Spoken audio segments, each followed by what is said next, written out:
안녕하세요. 토끼 같은 딸과 든든한 아들을 키우고 있는 40대 초반 주부입니다. 요즘에는 날씨가 조금 따뜻해져서 그런지 아이들과 외출하는 시간이 늘었네요. 남편과 주말 부부로 지내서 그런지 혼자서 아이들 데리고 나가는 외출도 이제는 거뜬하답니다. 늘 처음이 어렵다고 하잖아요. 처음에는 남편 없이 보내는 평일이 힘들었는데 이젠 애들도 적응이 됐는지 나름대로 시간을 잘 보내고 있습니다. 원래 힘든 일과 좋은 일들은 양면의 동전처럼 같이 온다는 말이 실감이 나네요. 저도 이렇게 편하게 말하는 날이 올 거라고는 그때는 생각도 못 했어요. 그때는 정말 너무 힘들어서 스트레스도 많이 받았고 건강했던 제가 병도 얻을 정도였습니다. 서울에서 같이 지내던 남편이 갑자기 지방으로 발령받고 나서부터 제 악몽 같은 하루하루가 시작됐어요. 처음에는 남편이 지방으로 내려가야 한다고 하니까 주말 부부로 지내야 한다는 게 믿기지 않았습니다. 왜냐하면 남편이 평소 가정적이라 퇴근하고 집에 오면 도와주는 부분이 많았거든요. 퇴근하고 힘들 텐데도 늘 애들만 보면 힘이 난다면서 저녁에는 꼭 애들과 놀아줬습니다. 그러니까 애들도 아빠와 떨어져서 지내야 한다는 사실이 청천벽력 같았어요. 그렇다고 온 식구가 다 같이 지방으로 내려가기에는 여러 가지 걸리는 문제도 많았고요. 아무런 연고도 없는 지방으로 내려가서 아이들을 키우기에는 힘들 것 같았어요. 그렇다고 남편이 지방 발령을 포기할 수는 없었습니다. 지방에 발령 가는 조건으로 승진과 연봉 인상이 걸려 있었거든요. 아무래도 지방으로 책임자급으로 일하게 되는 거라서 남편한테 일적으로는 굉장히 좋은 기회였죠. 그래서 남편과 협의 끝에 주말 부부로 지내게 됐습니다. 그래도 근처에 시댁이 있어서 남편은 다행이라며 안심했어요. 그때만 해도 저는 시댁이랑 허물 없이 잘 지내고 있을 때였습니다. 이렇게 쓰고 보니까 먼 옛날 일 같이 들리네요. 처음 시집 왔을 때는 사이가 나쁘지 않았어요.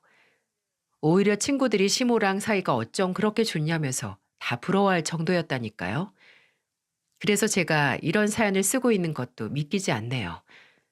그래도 이렇게 익명으로 사연을 받아주고 또 들어주는 분들이 있어서 이렇게 털어놔 봅니다.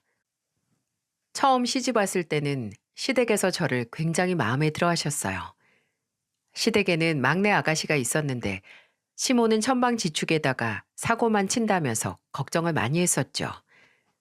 그래서 시모가 저와 막내 아가씨를 자주 비교하곤 했어요.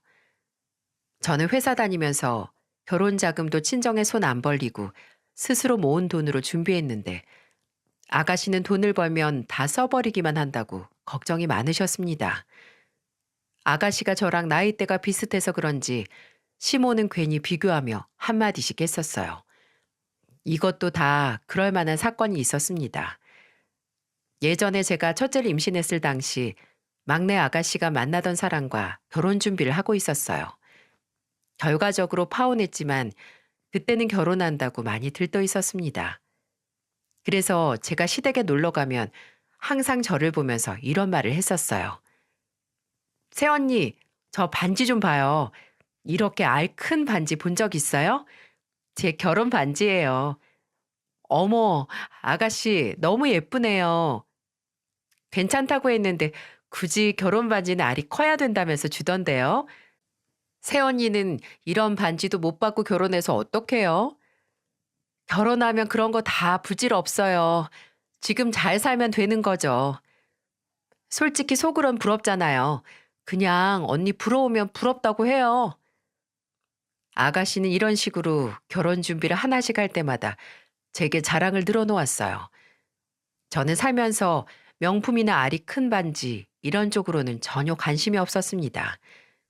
돈만 비싸지 편하게 쓰지도 못할 걸 뭐하러 사나 잘 이해가 안 가기도 했고 그쪽으로는 영 제 취향이 아니에요. 그런데도 아가씨는 저만 보면 자랑을 하는데 그냥 적당히 장단만 맞춰줬어요. 한 번은 그 모습을 보고 남편이 혀를 차며 말했습니다. 결혼은 쌍방이야. 오는 게 있으면 가는 게 있어야 되는 걸 왜 몰라? 숟가락만 들고 가면 되지 뭘 또. 이런 반지 받는 건 다 여자 능력이야. 나 정도 되니까 이런 비싼 것도 선물로 받고 가는 거라고. 나는 너 같은 여자 안 만나서 참 다행인 것 같다. 어쩜 오빠가 돼서 동생한테 저런 소리를 할까? 친동생이 밖에서 무시당했으면 좋겠냐? 누가 무시당하래? 개념 좀 챙겨 다니라는 거잖아. 그거 다 부모 욕 먹이는 짓이야. 적당히 좀 해라. 남편이 이런 소리를 아가씨한테 하는데 제 속이 다 시원했어요.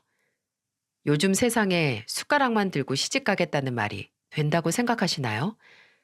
아가씨는 예쁘장한 얼굴이었는데 늘 본인은 예쁘니까 얼굴 믿고 시집 간다면서 말하고는 했어요.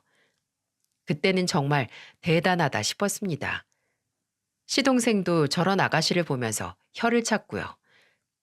같은 여자가 봐도 속으로는 참 별 생각이 다 드는데 같은 남매가 봐도 참 대단하다 싶었나 봅니다. 그렇게 큰 소리 뻥뻥 치던 아가씨가 어느 날 시댁을 발칵 뒤집어 놨어요. 결혼 준비 신나게 하다가 파혼을 당한 거예요. 잘 준비하고 있는 줄만 알았는데 기가 막히더라고요. 그런데 이유를 듣고 보니까 파혼 당하고 올만했다 싶었습니다. 저는 아가씨가 말로만 그러는 줄 알았는데 정말로 숟가락만 들고 시집 가려다가 파혼 당했던 거예요. 그러면서 뭐가 그렇게 억울한지 펑펑 울면서 말하더군요. 나 돈 모을 줄 모르는 사람이라 같이 못 살겠대. 이게 말이 된다고 생각해? 내가 너 그럴 줄 알았어. 엄마가 돈 모으라고 할 때 모았어야지. 너는 네 올케 언니 시집 올 때 어떻게 왔는지 한번 봐. 사람이 날로 먹으려고 들면 뭐든지 탈이 나는 거야. 시모는 이때부터 저와 아가씨를 한 번씩 비교하곤 했어요. 이때는 아가씨도 파혼하고 시모 등살에 못 이겨서 회사를 다시 알아보기 시작했습니다. 원래도 한 곳을 오래 못 다녔는데 결혼 준비하면서 다닌 지 얼마 안 된 곳을 그냥 그만뒀었거든요. 그런데 이제 파운드했으니 먹고 살려면 나가서 돈이나 벌어오라면서 시모가 가만두질 않았습니다. 그래서인지 시모는 남편만 보면 마누라 잘 얻어서 회사에서도 승승장구한다면서 저를 예뻐해 주셨어요. 제가 첫째 낳고서 연년생으로 둘째까지 낳고 애 키우느라 정신없을 때 시모가 저한테 예쁜 옷을 선물해 주면서 이런 말도 했었습니다. 우리 집에 맏며느리가 잘 들어오니까 장남이 일이 잘 풀리는 것 같다. 집안이 편해야 바깥일이 잘 된다는데 우리 며느리한테 내가 참 고맙구나. 이거 백화점에서 인기 많은 옷이래. 애들 낳고 키우다 보면 내 옷 사기 어려운데 이건 내가 주는 선물이니까 편하게 입어. 어머님, 뭐하러 이런 걸 다 준비하셨어요? 저 정말 괜찮은데. 나는 네 덕에 손주들 재롱도 보고 사는데 이런 것 하나 못 해주겠니? 다 내 마음이니까 얼른 받아. 그때는 시모가 작은 일도 저를 칭찬해 주면서 선물까지 주시곤 했죠. 애 키우느라 제 한 몸 보살필 시간 없을 때 선물을 받으니까 감동이었어요. 게다가 저만 보면 집안 복덩이라고 아낌없이 칭찬해 주셨어요. 그래서 저는 TV에서 나오는 시집살이는 정말 먼 나라 얘기였네요. 시모는 다른 집 며느리 10트럭을 줘도 우리 집 며느리 하나랑은 안 바꾼다면서 우스갯소리도 자주 했어요. 그래서 남편도 지방에서 일하게 된 상황에도 시댁이 가까워서 다행이라며 안심을 했었던 거예요. 그런데 사람 관계는 늘 변한다는 말처럼 고부관계도 마찬가지였나 봅니다. 며느리와 시모 사이는 절대 딸을 이길 수 없었어요. 시모가 아무리 아가씨를 한심하다고 생각해도 결국 핏줄 이기는 며느리는 없더군요. 남편이 지방으로 정근을 가기 전 제게 진지한 목소리로 이런 말을 했습니다. 있잖아. 막내가 5천만 원만 빌려달라는데 어떻게 생각해? 5천만 원이 어딨어. 우리도 애가 둘이나 있는데 항상 비상금은 있어야지. 근데 아가씨는 그 돈이 왜 필요하대? 사업한다고 하던데. 회사에 적응 못하겠다고 좋은 아이템 있다면서 사업을 해보겠다는데 자기 말로는 시작만 하면 확실하게 돈 벌 수 있대. 확실하다고 말하는 주식에 투자해도 손해보는 세상에 요즘 확실한 사업이 어딨어. 그리고 아가씨 회사 생활도 맨날 1년도 못하는데 사업이라고 다르겠어? 그리고 지금 우리도 내 식구 먹고 살려면 5천만 원을 어떻게 턱턱 내줘. 그냥 둘러서 거절해. 아가씨가 남편한테 사업 자금으로 5천을 빌려달라고 했었는데 남편은 저랑 상의해 보겠다고 했었나 봐요. 그래서 남편은 저랑 상의한 끝에 아가씨한테 5천만 원 못 빌려줄 것 같다고 답변했더니 아가씨는 그때부터 저를 적으로 생각하기 시작했습니다. 세상에 5천만 원이 누구 집 개 이름인가요? 저도 애들 키우는 입장에서 돈 한 푼이 아쉬운데 쉽게 돈을 빌려주고 어떻게 살겠어요?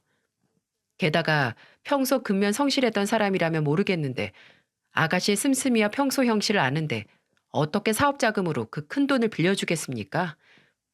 그래서 저는 남편에게 돈 빌려주지 말라고 했던 건데 이런 저를 아가씨는 도무지 이해를 못하는 것 같았어요. 이 사업 자금 5천만 원이 불러온 나비 효과는 어마어마했습니다. 제가 이렇게 사연을 쓰고 있는 걸 보면 감이 오시지 않나요? 아가씨는 시댁에서 시모, 시부와 함께 살고 있었어요. 그래서 시모와 옆에서 대화할 기회가 많았습니다. 그래서 제가 사업자금 못 빌려준다고 거절했을 때부터 아가씨는 시모 옆에 붙어서 이간질을 시작했던 거예요. 남편이 지방으로 내려가고 첫 한 달은 주말에도 자주 오지 못했습니다. 아무래도 일하는 곳이 바뀌기도 했고 지방의 책임자로 내려갔던지라 일이 좀 많았어요.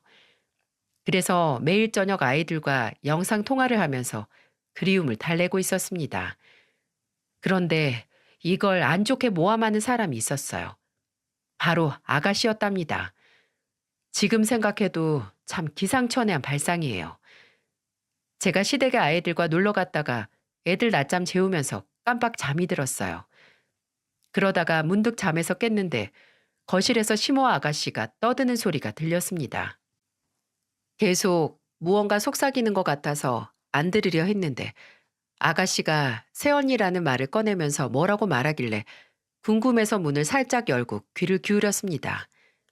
그런데 아가씨가 시모한테 하는 이야기들은 충격 그 자체였어요. 아가씨는 호들갑을 떨면서 시모 옆에 찰싹 붙어서 이런 말을 하더군요. 엄마, 잘 생각해봐. 주말 부부인데 바람나기 딱 좋잖아. 게다가 바쁜 일 있다고 하면 엄마가 애들도 다 봐주고. 솔직히 엄마 새언니가 바쁘다고 할 때 뭐 하는지 알게 뭐야. 은행 간다 하고 은행원이랑 바람 필 수도 있는 거지. 너는 무슨 그런 말도 안 되는 소리를 해. 네 새언니가 그럴 사람이야? 바람 필 사람 아닌 사람 뭐 정해진 줄 알아? 다 바람 필 만한 상황이 되면 다 피게 되는 거라니까. 지금이 딱 그렇잖아. 남편 옆에 없지. 시어머니는 자기가 무슨 짓을 해도 예뻐해 주는데 나라도 나가서 바람 피겠다. 드라마가 없는 얘기라 드라마 같아도 현실에서 다 벌어지는 얘기니까 나오는 거라니까. 그런 건가? 부부가 따로 살면 뭐 그럴 수도 있긴 할 것 같긴 하다. 네가 맨날 그런 소리만 하니까 괜히 멀쩡했던 며느리가 이상해 보이긴 하네.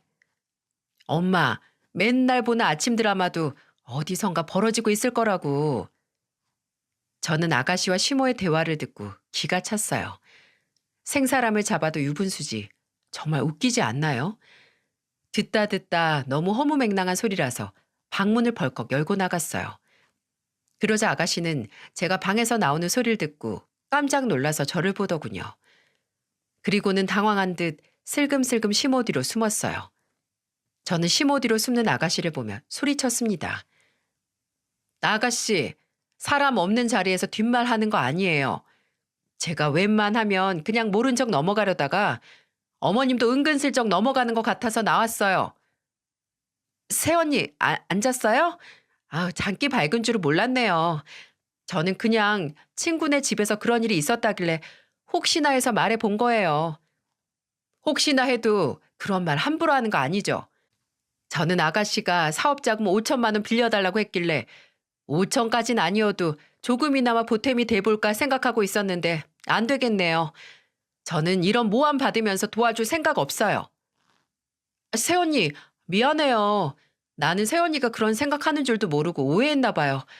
저 사업자금 도와주면 앞으로는 진짜 입조심 할게요. 이미 신뢰를 잃었는데 제가 어떻게 아가씨를 도와줘요? 그냥 못 들은 걸로 하세요. 그럼 저도 못 들은 걸로 하고 넘어갈 테니까요. 너무 화가 나서 아가씨를 한번 놀려봤어요. 애초에 조금도 아가씨 사업 자금 도와줄 생각은 없었습니다.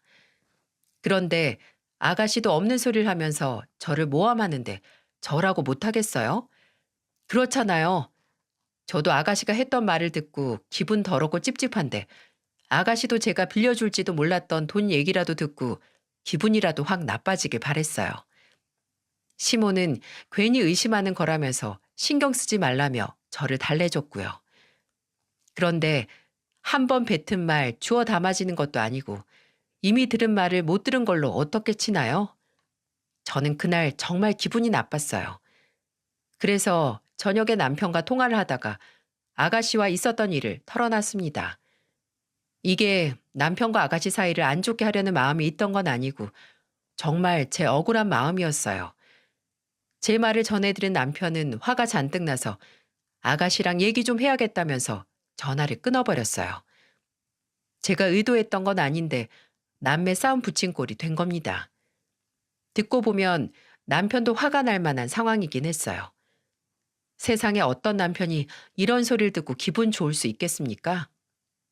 그래도 시모 말 들어보면 아가씨가 오늘만 저런 얘기를 했던 것 같지도 않고 매번 했던 것 같았어요. 그러니까 시모도 아가씨가 맨날 그런 소리만 하니까 의심된다는 소리를 하겠죠. 진짜 이러다가 장난으로 던진 돌에 개구리 맞아 죽겠구나 싶었습니다. 참 기가 막히지 않나요? 그런데 더 기가 막혔던 건 아니 땐 굴뚝에 연기가 나더라는 겁니다. 저는 남편이 한 소리 하고 나면 괜찮아질 줄 알았어요. 하지만 그때부터 아가씨는 저를 정말 모함하려고 작정한 사람처럼 떠들어대기 시작했어요. 그런데 정말 웃긴 게 시모였어요. 저는 그동안 저를 그렇게 믿어주시고 아껴주시던 시모가 아가씨 말에 쉽게 넘어갈 줄은 몰랐거든요. 지금 생각해보면 그 엄마의 그 딸입니다. 그 당시 시댁이랑 아무리 가까이 지내도 무슨 일이 벌어지는지 몰랐던 저는 아무것도 모르고 딸기를 들고 시댁에 갔었습니다. 남편이 아가씨한테 한 소리 했으니 어색한 사이를 풀어보려고 시댁에 갔던 겁니다. 그리고 마침 마트에서 딸기를 싸게 팔길래 애들 먹일 거 사면서 시댁 것도 같이 샀어요. 그런데 시댁에 제가 들어설 때부터 시모의 눈빛이 달라졌다는 걸 느낀 만큼 분위기가 안 좋았습니다. 그때 큰아들이 친할머니 반갑다며 달려갔는데 시모는 그런 큰아들을 귀찮다는 듯이 떼놓는 거예요. 너무 황당했던 저는 당황해서 멍하게 서 있는 큰아들 손을 잡아줬습니다. 그러자 시모는 저를 보며 호통쳤어요. 집안 어른을 봤으면 인사를 먼저 하게 가르쳐야지. 다짜고짜 어른한테 엉기는 습관은 뭐야? 3살 버릇 80까지 가는 거 몰라? 남편이 돈 벌겠다고 집안까지 갔으면 너는 집안에서 애들 잘 키울 생각을 해야 될 거 아니야. 그리고 넌 지금 딸기가 목구멍으로 넘어가니? 남편은 밥을 먹는지 굶는지도 모르면서. 갑작스러운 시모의 반응에 당황한 건 큰아들뿐만 아니라 저도 마찬가지였어요. 대체 그 사이에 무슨 일이 있었는지 시모는 저를 집에서 남편이 벌어오는 월급을 날로 먹는 사람처럼 대하셨어요. 이건 딱 봐도 아가씨 작품이다 싶었습니다. 저는 너무 황당해서 시모한테 말했어요.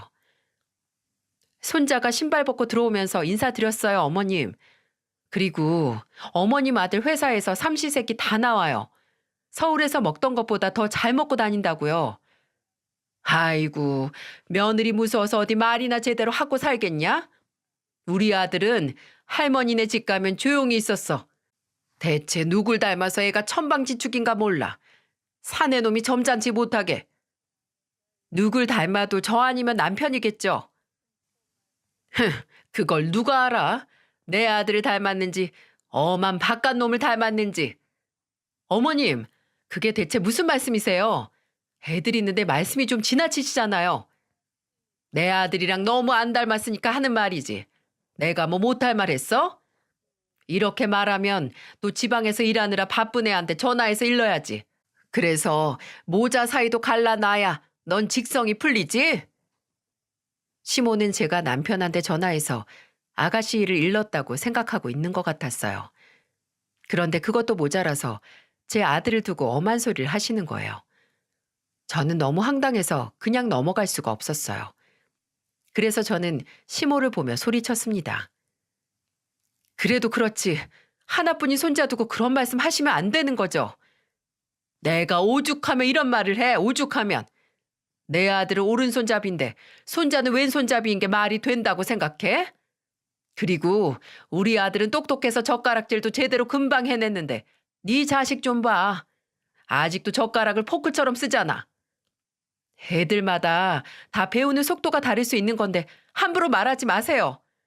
아가씨는 그럼 누굴 닮아서 그렇게 남 얘기 잘하고 날로 먹는 거 좋아하는지 너무 궁금하네요. 뭐야? 지금 너 내 욕하는 거야? 어머님이 먼저 저한테 함부로 하셨잖아요. 그렇게 당당하면 유전자 검사에서 결과지 내 눈앞에 가져와. 아니요. 제가 왜 그런 검사를 받아요? 그렇게 궁금하시면 어머님 아들한테 전화해서 한번 확인해 보세요. 저는 너무 화가 나서 시모를 보면서 남편한테 확인해 보라며 소리쳤어요. 제가 시모와 언성을 높이면서 대화하자 아이들이 울음을 터뜨렸습니다. 그래서 저는 부랴부랴 시댁을 나와버렸어요. 집으로 돌아가는 내내 분하고 억울해서 참을 수가 없었습니다. 그래서 이 사태를 어쩌면 좋을지 고민에 빠져 있었어요. 그런데 그날 저녁 큰아들이 남편과 영상통화를 하다가 시모가 했던 말을 그대로 남편한테 하고 있는 거예요. 이래서 애들 앞에서 찬물도 함부로 못 마신다고 하는가 봅니다. 남편은 큰아들 말을 듣고는 저한테 전화를 바꾸더니 저를 위로하며 말했어요. 당신 요즘 스트레스 많이 받지?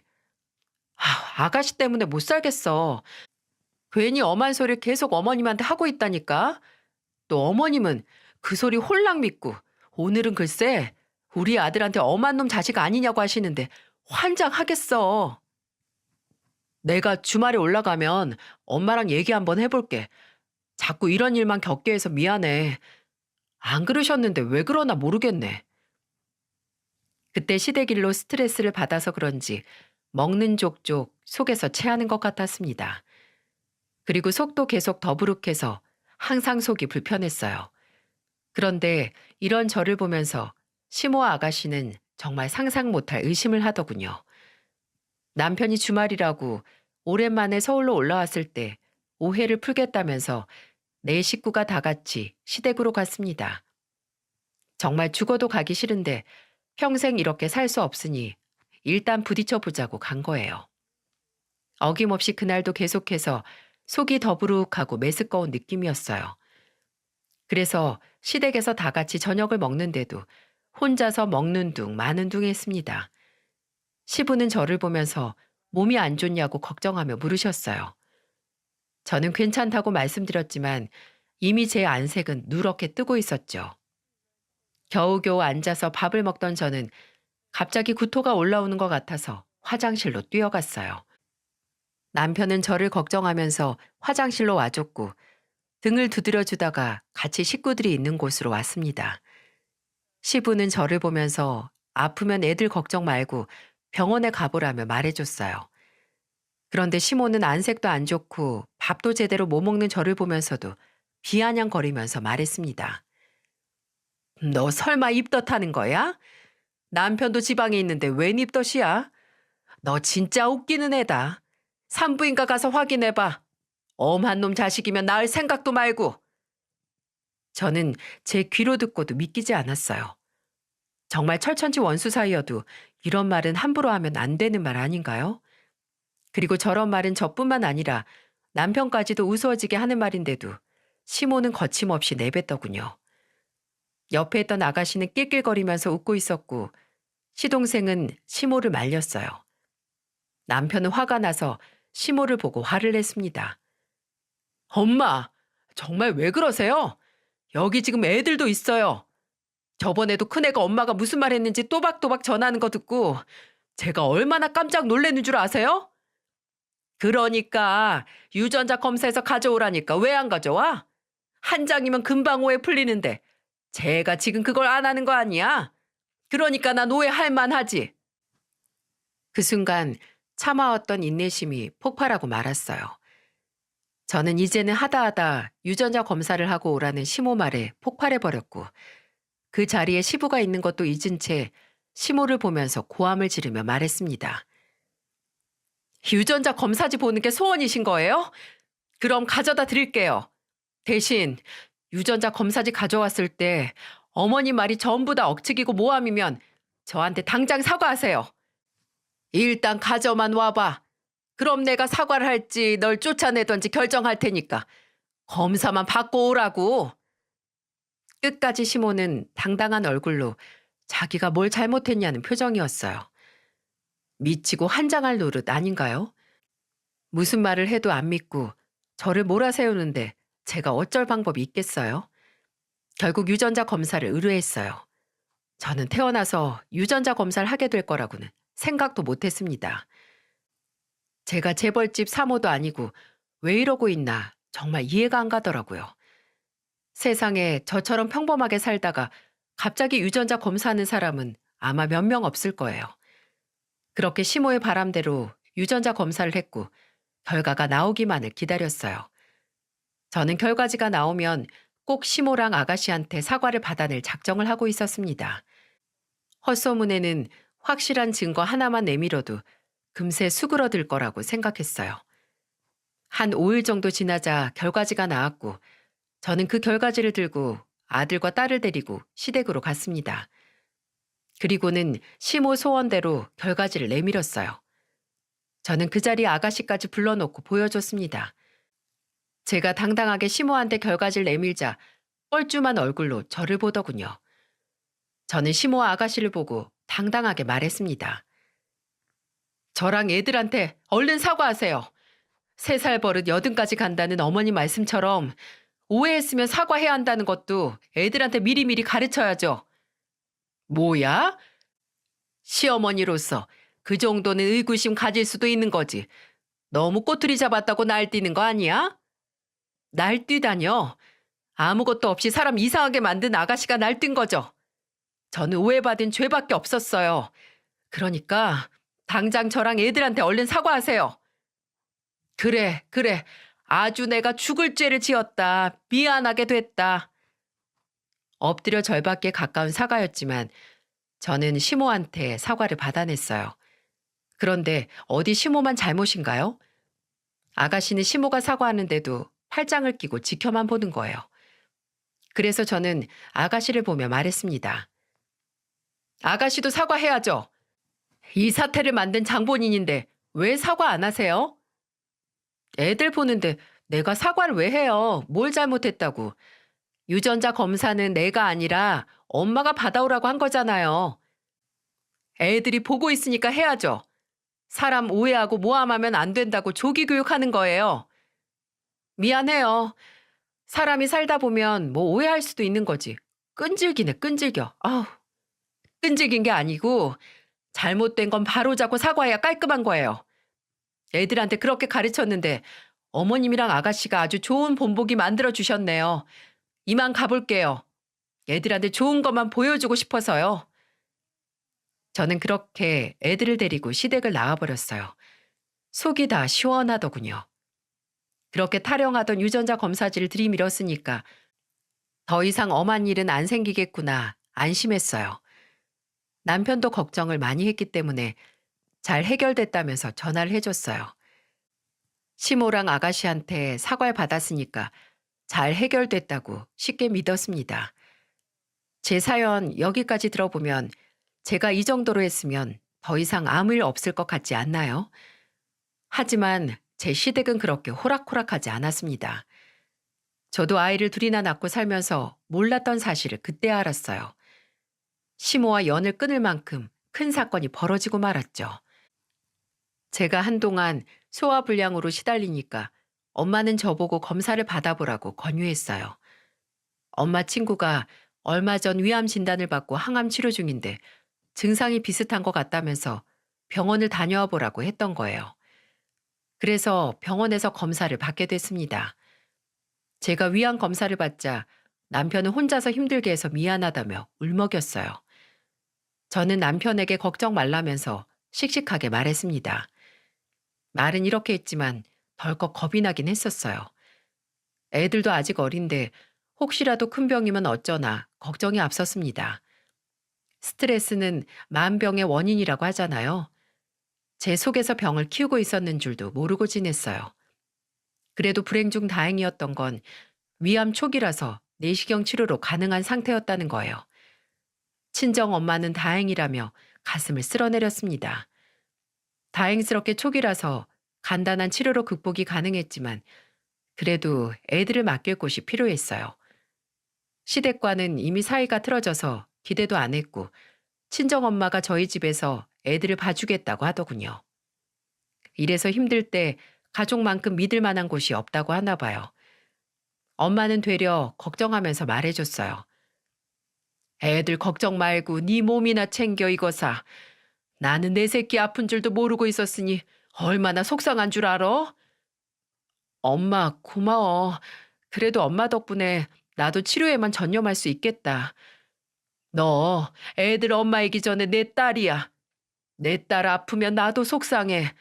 그러니까 얼른 치료 잘 받고 와. 집은 아예 신경 쓰지도 말고. 걱정 마. 우리 남편도 나 치료받는 날짜 맞춰서 와주기로 했어. 남편은 제가 치료받는 날 서울로 와서 같이 있어주기로 했었어요. 엄마는 계속해서 집안은 신경 쓰지 말라면서 저를 다독였습니다. 그래도 남편과 엄마가 있어서 든든했어요. 친정아빠와 하나 있는 남동생도 제 걱정을 많이 했었어요.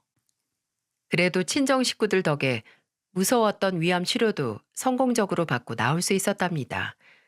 시댁과는 그동안 분란도 많았고 위암 치료도 초기라서 간단한 치료라 따로 말하진 않았어요. 입원도 길지 않았고 심각한 수술이 아니라 시댁에 말할 생각도 못했고요. 그러다 남편은 뒤늦게 시모와 통화를 하다가 제가 위암 치료받는 걸 얘기했었나 봐요. 정말 대수롭지 않게 했던 말인데 시모는 마치 제가 죽을 병이라도 걸렸다고 생각했었나 봅니다. 아니면 아가씨 때문에 과대망상이 시작된 건지 정말 무슨 저를 괴물 취급하셨어요. 아직도 생각하면 기가 막히네요. 시모는 자세히 알지도 못하면서 남편 얘기만 듣고 화가 잔뜩 난 채로 저희 집을 쫓아오셨어요. 제가 위암 치료받고 회복 기간을 거치고 집으로 가는 날이었어요. 간단한 치료였지만 기력이 좀 딸리는 것 같았습니다. 그래서 얼른 집에 가서 쉬려고 남편과 걸음을 재촉했었죠. 드디어 집에 왔다면서 남편과 애들이랑 기쁨을 나누고 친정엄마와 부둥켜 안고 서로를 위로했습니다. 엄마는 건강하게 와줘서 고맙다는 말만 하시더군요. 그렇게 집에서 반갑게 인사를 하고 다들 쉬고 있었어요. 친정엄마는 방에서 쉬고 계셨고 남편은 주방에서 저녁을 준비하고 있었습니다. 그런데 갑자기 누가 현관문을 부실 것처럼 두드리는 거예요. 저는 의아해서 인터폰을 확인해 보니 시모였어요. 왜 또 잔뜩 화가 나서 왔나 싶어서 의심 없이 문을 열었는데 시모는 집에서부터 챙겨온 굵은 소금을 저한테 뿌리면서 소리를 지르는 거예요. 네 몸에는 마가 낀 게 분명해. 네 몸에 마가 꼈어. 재수가 없으려니까 이렇게 없네. 멀쩡한 남의 아들 병수발을 들게 만들려고 작정했어? 내가 네 병수발 들라고 아들 키운 줄 알아? 어머니, 지금 뭐 하시는 거예요? 정신 나가셨어요? 그래, 나 정신 나갔다. 내 아들 돈으로 네 병원비에 약값까지 쓸 거 생각하면 나도 병 걸리는 것 같다. 당장 썩 꺼져, 이 악귀야. 저는 쉴 틈 없이 제게 굵은 소금을 뿌리는 통에 눈을 뜰 수가 없었어요. 시모는 거실까지 밀고 들어와서 제게 굵은 소금을 들이부었습니다. 남편은 깜짝 놀라서 주방에서 거실로 뛰어와서 시모가 들고 있던 소금 주머니를 낚아챘어요.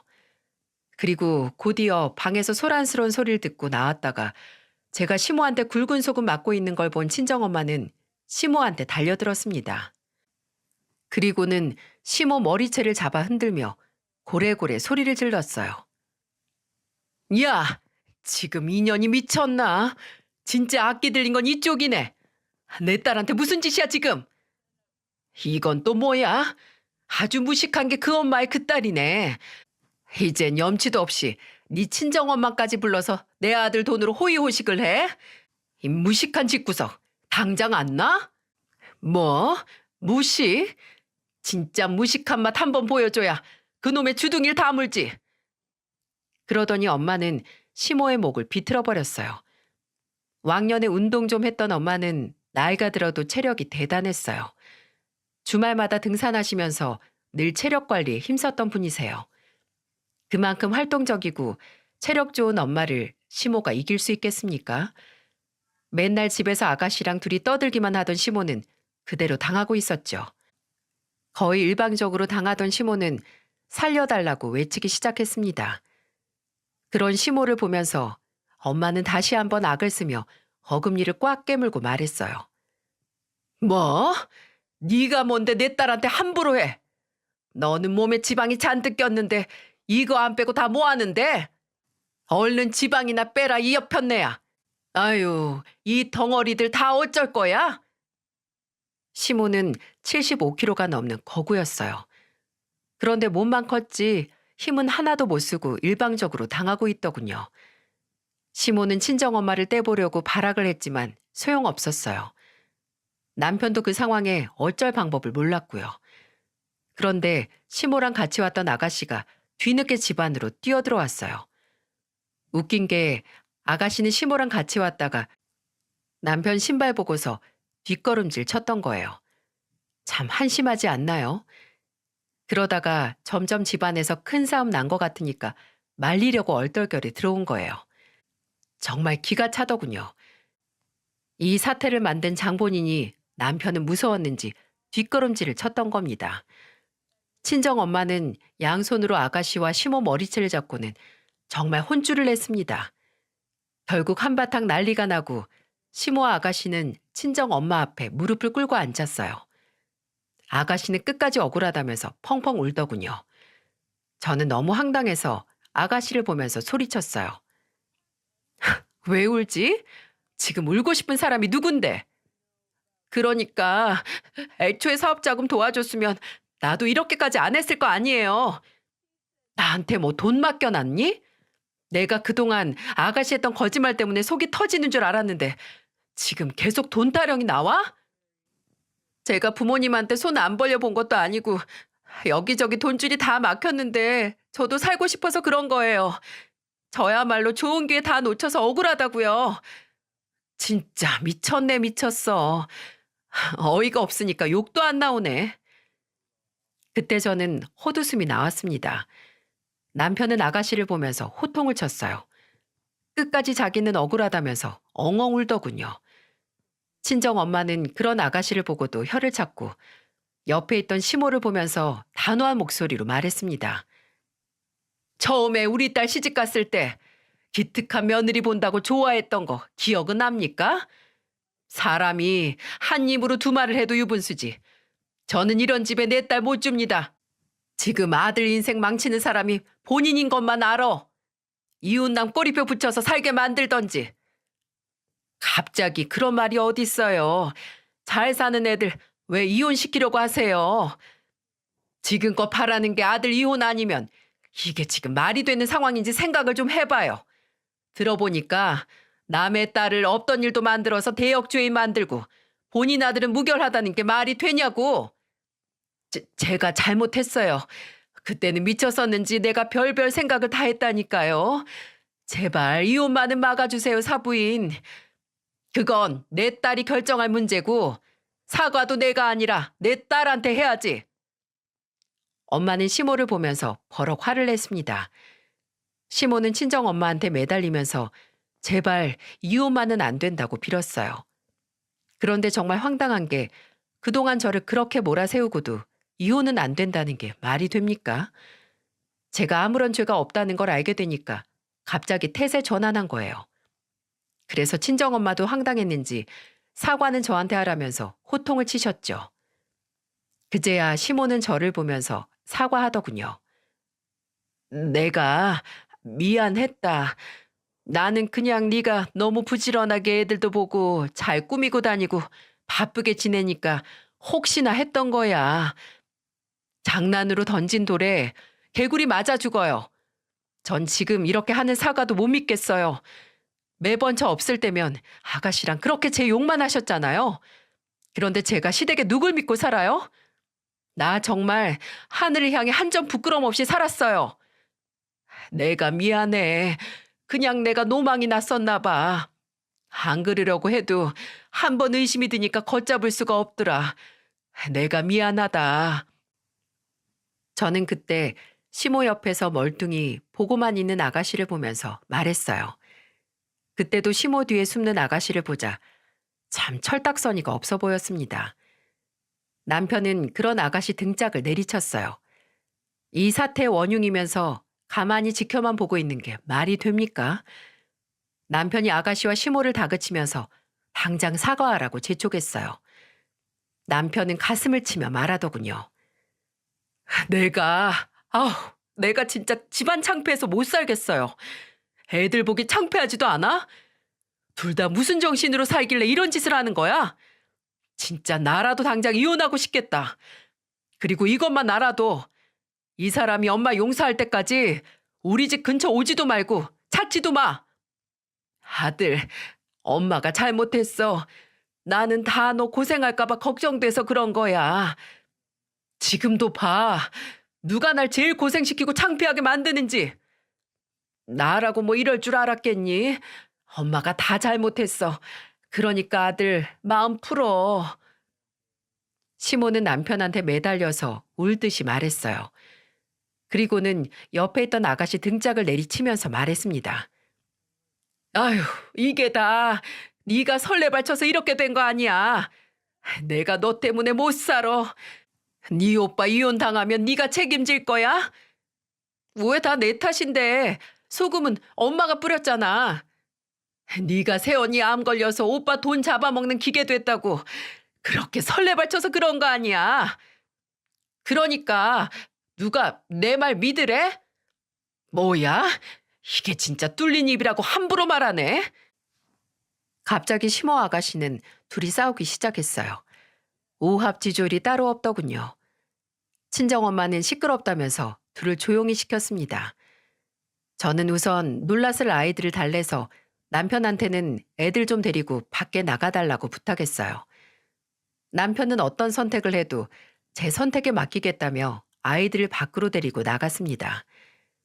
저는 남편과 애들을 집에서 내보내고 아가씨를 보면서 깊은 숨을 들이쉬며 말했어요. 대체 왜 이런 모함을 받고 무실당해야 되는지 납득할 수가 없네. 맨날 엄마가 나랑 세연이 비교하면서 나만 무시하니까 세연이한테서 흠을 찾고 싶었어요. 그런데 세연이는 너무 착실하게 잘 사니까 어떻게든 흠을 만들어내고 싶었어요. 잘못했어요. 그럼 나를 까내릴 생각하지 말고 본인 인생 똑바로 살 생각을 해야지. 나를 까내리는 게 말이 된다고 생각해? 진짜 잘못했어요. 앞으로는 절대 안 그럴게요, 새언니. 내가 그동안 몇 번의 기회를 줬는데 뭘 이제 와서 안 그러겠다는 거야? 그냥 다 나가요. 진짜 다 꼴 보기도 싫으니까. 전 시모와 아가씨를 보고 집을 나가라고 떠밀었어요. 그러자 시모는 저한테 매달리면서 애원하듯 말했습니다. 그래, 나갈게. 지금 나갈 건데 우리 아들 이혼남만 만들지 말아줘. 아휴, 내가 정말 죽을 죄를 지었다. 아줌마, 그냥 나가주세요. 이혼을 하든 시댁이랑 연 끊고 살든 내가 알아서 결정할 테니까 나가시라고요. 아니면 집 바닥에 뿌린 굵은 소금 다 치우고 가시던지. 내가 미안해. 우리 안 보고 살아도 되니까 제발 이혼만은 안 된다. 저는 시모 아가씨 등을 떠밀어서 내쫓아 버렸어요.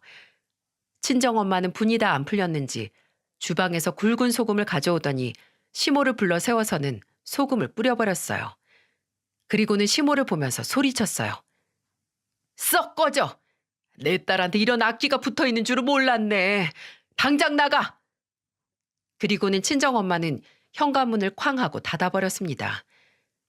그제야 저는 눈물이 쏟아졌고 엄마는 저를 안아주면서 말했어요. 그동안 이런 취급당하고 있었으면 나한테 말을 했어야지. 나는 내가 잘 해결할 수 있을 줄 알았어, 엄마. 너 잘못한 거 하나도 없어. 네가 이혼을 하든 뭘 선택하든 나는 네 선택 존중해. 저는 엄마의 든든한 말에 그동안 심우한테 받았던 상처도 다 녹아내리는 듯 했어요.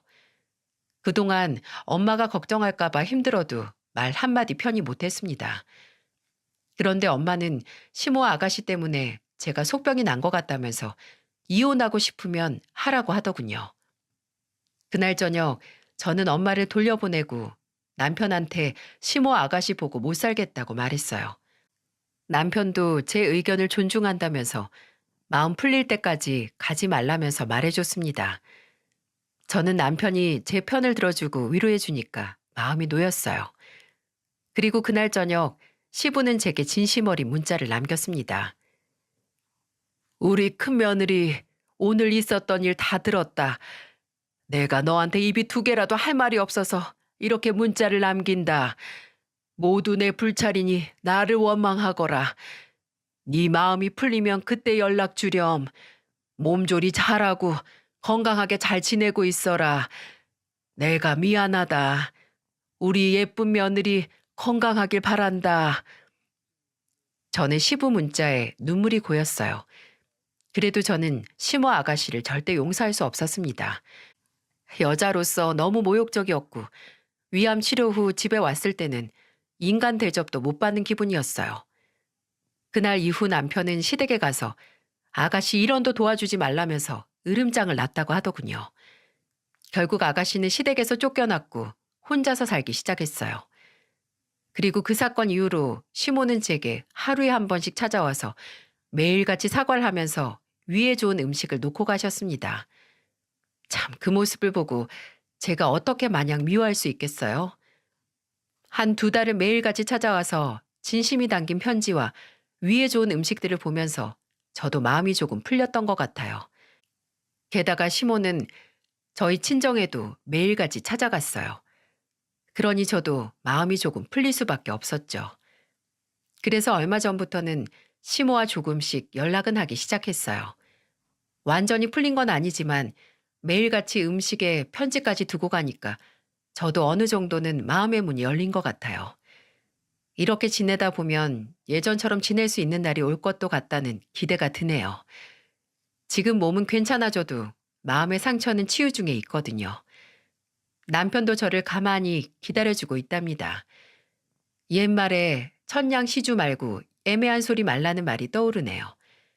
천냥이나 되는 돈을 주는 것보다 괜히 쓸데없는 말로 남을 모함하지 말라는 말인데 제가 당하고 보니까 저 말이 어떤 뜻인지 잘 알겠어요. 말로 천냥빚도 갚을 수 있지만 반대로 빚을 질 수도 있잖아요. 말 함부로 안 하고 사는 게 가장 인생을 지혜롭게 사는 길 같네요. 제 긴긴 사연 잘 들어주셔서 정말 감사드려요.